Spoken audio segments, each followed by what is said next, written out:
Well, we have one other presentation, not quite as entrepreneurial, but I'm sure, but definitely part of our annual requirements as an institution, and that's the FY2017 budget. And we're putting together a balanced budget no matter what the state does, so. Sure. To start off with, I know the budget itself is this document. And after this meeting today, we'll get your permission to be able to make this available to the public, post it on the district's website, and begin the making it available communication phase of our work. The district staff has done a great job putting this together, and they also do a nice job every year putting together kind of a brief, high-level overview of this document for Vice President Administrator Gutierrez to present today. But from my experience, I've kind of built in some additional features to this year's presentation from my own experience. And I kind of start with kind of at the bottom. I went through the state statutes, and I went through the Illinois Community College Board's regulations and policies regarding community college budgeting. And then I carefully combed through the board's policies regarding budgets, just to make sure I knew what all the things we need to make sure we met, that we fully comply with statutes, SCD rules, and your own expectations of it. So my notes are in the back in the appendix where I kind of carefully went through each line of the law and just made sure that we were covering all of our bases. The other part I'd like to do is up at the beginning, I was trying to figure out creative ways of illustrating how this document meets the board's strategic planning expectations. So the first slide on 3 is where I'm kind of just summarizing the board's strategic plan goals. And I know each one of these goals has a certain set of KPI kind of expectations that go along with it. So we would kind of hope that our budgeting work would feed into our goals and the measures that the board has kind of set out for the district. The other thing that was really important for me to make sure is that I kind of touched base on slide 4, where we looked at all the key documents that the district produces over the course of the year, whether it's our safety and emergency response plan, whether it's our sustainability work, whether it's our technology plan, all the different pieces of resources or research that go together to create, the kind of building blocks for what feeds into our budget document. I tried to at least graphically illustrate on slide 4. So whether it's our academic, student development work. In fact, when we were talking earlier, Dr. Weber mentioned our new GCC structure. In theory, this diagram needs to kind of reflect the fact that we're keying into our, not only to our budget task force work, but our various campus governance structures, so that it's influencing the document that's before you today. Then on slide 5, the other good thing to do at this point was to pick several of the key board measures and make sure that we're assuring the board that the work that's before you is helping to drive improvement in the area of student retention, that it's going to be driving graduation rates and successful transfer rates. So I was trying to kind of develop some slides to reflect that. And then finally, I think an important part of this budget theme is what are we doing to help address our enrollment issues. And I know a big part of this year's budget goes towards reorganization and consolidating some of our administrative functions so we have a more effective approach to marketing and enrollment outreach and really building on more of a superior student service experience. So that's really kind of the fun part of the work, or the strategic part of the work that a good presentation would address. And I know when you go through the budget document itself, you can see that we write about it, we talk about it in this work, and our goal is to help explain it to the public as well. The next part of the presentation talks about the financial update for this fiscal year. This is on page 7, and just briefly, as you know, the state did approve some limited funds for this year, which is helping us narrow the budget gap we had for this year. We were also excited about Moody's reaffirming this district's AAA bond rating, and really a reflection of this board's commitment to maintaining strict, prudent fiscal policies and standards and practices, and a lot of that's reflected in the budget document that I see that we're presenting for you today. We're also going to be assuring you that we're going to meet the board's reserves and transfer goals this year, and that also to balance this year's budget, in addition to counting on state revenue, we will be asking at the next month's board meeting for a permission to transfer a small portion of O&M reserves to this year's budget so that we can completely balance the budget. We'll be expecting to ask the board for an amount not to exceed $2.7 million, but it's likely to be an amount much lower than that as we close the books and as monies that don't get spent. I suspect the amount we're going to need to balance it will be a much smaller amount, probably more in the $1 million range. And then in terms of capital funds for this year, we've been working hard to keep the board updated through the weekly master plan updates. And also, we're trying to revise our information to you on a regular basis so you can see the various changes that are taking place and the decisions that we're making as that goes along. On slide 8, some of the highlights of the budget development calendar. We note that the board approved our property tax levies that we've included in this recommendation to the board through various board retreats and work sessions. The board has also given us advice and guidance on tuition proposals and policies. And now we brings us to this time frame today where the board kind of expects us to bring to you a budget request at least 30 days in advance of when you're asking us to have you make recommendations for approval. And we do that today. This is well in advance of 30 days. And then at the June 28th board meeting, we'll be requesting your permission to approve the budget. And then in the month of July, we're required by statute to submit our work to the Illinois Community College Board for their review and processing. The other part of today's presentation, just for your information, is some of the highlights of the budget.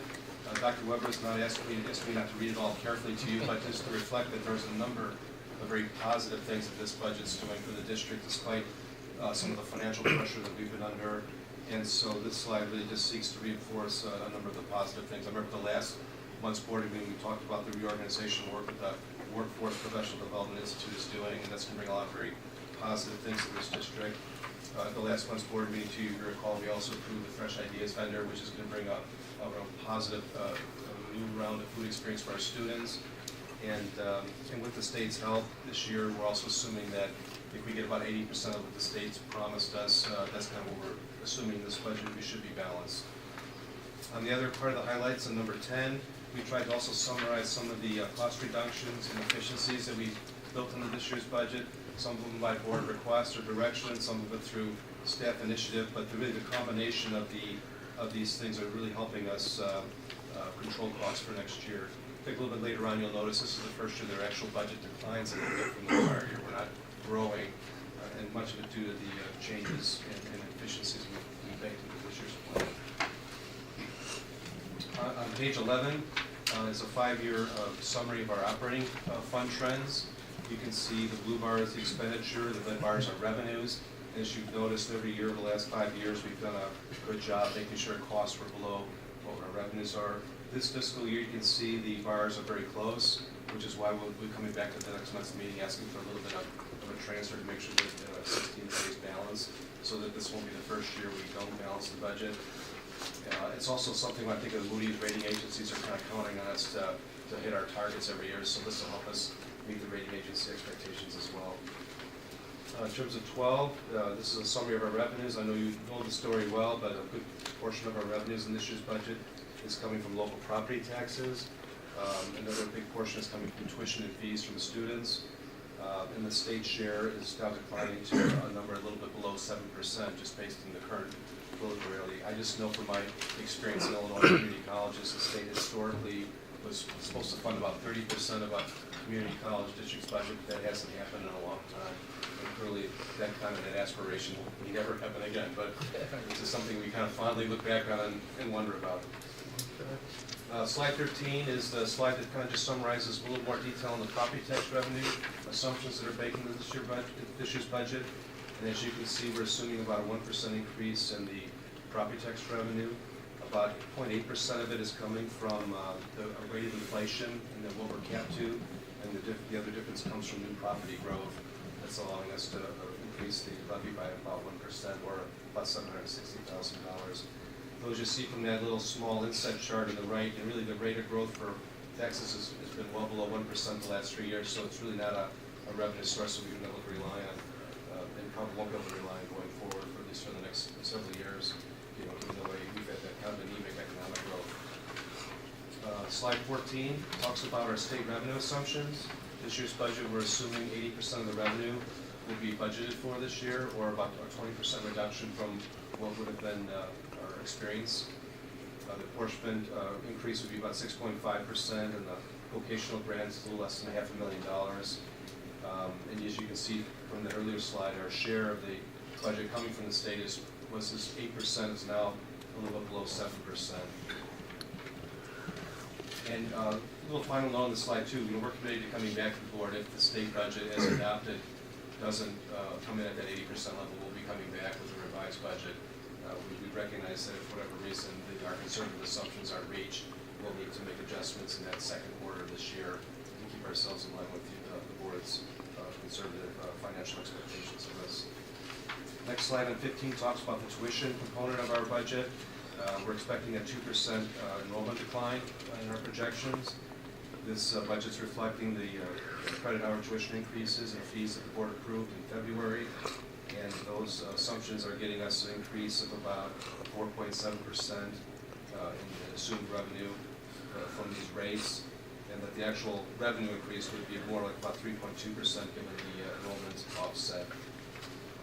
On slide 16, I kind of like to look at our tuition relative to some of our other alternatives, and you can see that despite the board's approved tuition increase, we're still a very affordable option for residents in Lake County, and that obviously I know our board wants us to kind of keep it their way, so I'm sure as we do our future retreats, we'll want to make sure our tuition expectations are modest and not taking advantage of our students. Slide 17 is a new slide in this presentation. Just trying to feature other revenue sources that you expect us to pursue on an annual basis. Our grants teams do a good job pursuing competitive grants on an annual basis. The 16 number is a reflection of a year-to-date expectation, but I suspect this number may grow a little bit before the year closes. And I know the forecast for FY17 is usually based on a kind of a conservative set of assumptions for competitive grants. Slide 18 is the summary of our expenditures. It's a percentage of total budget, and you can see salaries and benefits make up a large portion of the district's spending. Slide 19 summarizes some of our key budget expenditure assumptions. The budget expenditure for next year would be about approximately $102.5 million. And as you'll note here, a small decrease over the current year operating budget. We're noting that salaries unchanged from fiscal year 2016, where our contractual obligations are met, and it reflects a 3.3% increase for non-union if the board approves that. We're also looking at a 7.3% increase in budget for health insurance costs, below the 15% that I think our initial consultants' expectations were for us. I think we worked hard to get that number down.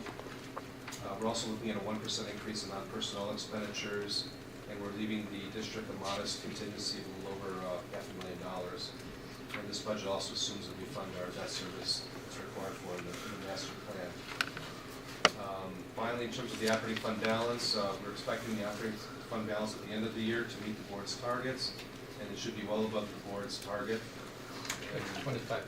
25% above. Well, we're expecting to be 32%. The board's target is 25%. Then in terms of our long-range financial plan, the budget book updates our assumptions in that plan, so that we have 3-year projections with assumptions that are updated, and we do that annually, and we make sure we discuss those priorities with the board through our retreats and our various work sessions. And where are you now? On On slide 21. Because I want to go back to 19 just for Sure. 1 second. We can go back to 19 and look at the second line. So, would you talk about what we're actually going to do next year with the operating expenditures? We're actually decreasing the operating expenditures. Yeah, I mentioned that twice. Yeah, And we just yeah. know it's a reflection of the cost reductions we did in front, declining enrollment. So that's good work by, I think the staff needs to be applauded for that, particularly Dr. Haney's area where a lot of that budget is, but we're actually holding tight on everything. So it's actually level, essentially, a minor, very minor decrease, but it's essentially level expenditures, and we haven't done that before either. That's new ground for us. Plus, I think we're counting on our budget task force work to Yeah. kind of keep going deeper and not stopping here. You know, there's more So- work to do. So you brought this up, Dr. Weber, this decrease in the operating budget. Now, what percentages, we just saw the enrollment decreasing, so there's Yeah, some headcount that will not be funded. right. What portion of this 0.3% decrease is something that has nothing to do with, Efficiencies or yes. I mean, is there any innovative cutting going on? This is my question. Well, that was the stuff we did, you know, with the positions section. It's part of all the position elimination. And then what we showed you on the benefits.